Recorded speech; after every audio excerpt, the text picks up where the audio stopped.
Hello, দেখতে পাচ্ছেন খুব সুন্দর একটা ড্রয়িং। এই ড্রয়িংটা আপনি চাইলে খুব সহজে করে ফেলতে পারবেন মাত্র কয়েকটি রং পেন্সিল ব্যবহার করে। কিভাবে ড্রয়িংটা করবেন, কি কি রং পেন্সিল লাগবে, এই ভিডিওতে আমি আপনাদের সাথে শেয়ার করব। অবশ্যই ভিডিওটা মনোযোগ সহকারে দেখবেন এবং সবার সাথে শেয়ার করতে ভুলবেন না।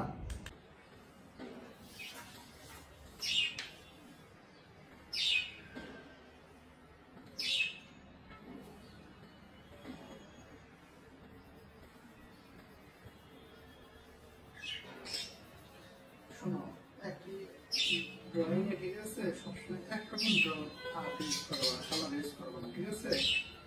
মাল্টিপল ইউজ করবা, চেষ্টা করবা মানে ডিফারেন্ট ডিফারেন্ট টাইপ যেন হয়। যেমন ধরো কিছু কিছু ইয়েতে আছে সবসময় হলুদ, তুমি যেটাতে ধরো হলুদ আর লাল ইউজ করবা, তাই না?